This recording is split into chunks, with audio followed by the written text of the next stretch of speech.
tayo guys. Magluto po tayo ng ano ba tawag doon?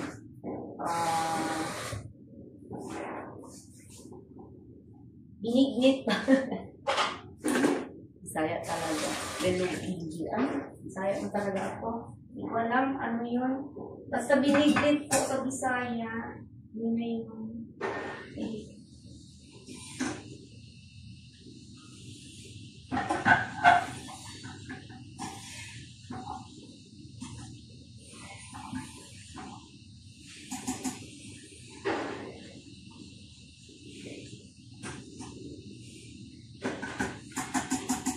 Nag-boil din ako ng ano ba, tawag din. Sagu, pero bakit nagkaganon? Yung sagu parang naging kanin. Nakakaloka siya. Naging parang kanin siya, guys. Eh, kasasalan ko pa nga lang nun eh. Hindi pa naman siya ano. Overcook. Maliliit kasi, yung maliliit ba?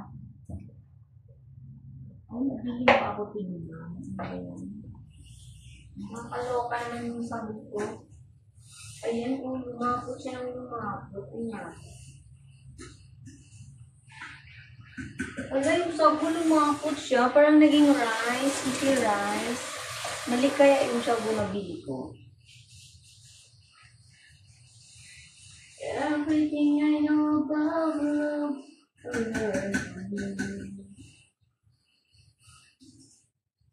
Iba naman yung sago. Ganito, parang malaki.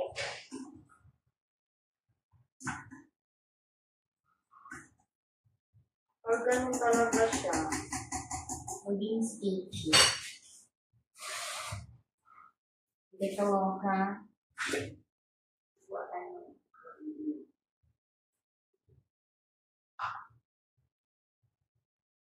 Everything I know about love.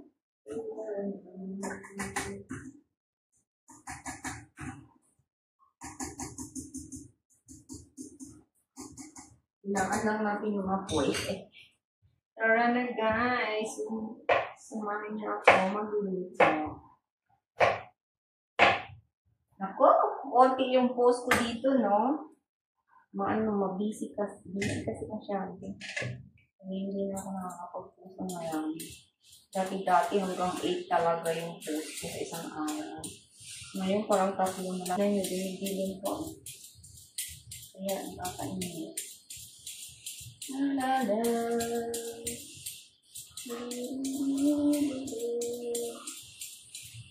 Hindi ko makita kasi pag dito, madilim no, dumidilim. Eh lalo tayong pumagkanyat sa paningin ng natures. O, ganyan. Ano ito? Kitang-kita mga ano namin doon. Diyan na lang. Okay na buwan. Ayusin natin ng angle. Ay, ko pangit man yung binenta sa akin kamote. Bumili ako ng kamote, guys. Ayan, hindi siya masyadong maganda. Grabe man yung auntie, tapos binentahan ako ng kamahal. Mahal ang benta nila, tapos kinakawa. Pero wag tayo magawa, sige na lang, bilhin na lang, gusto ko eh. Kumain na. Everything I do,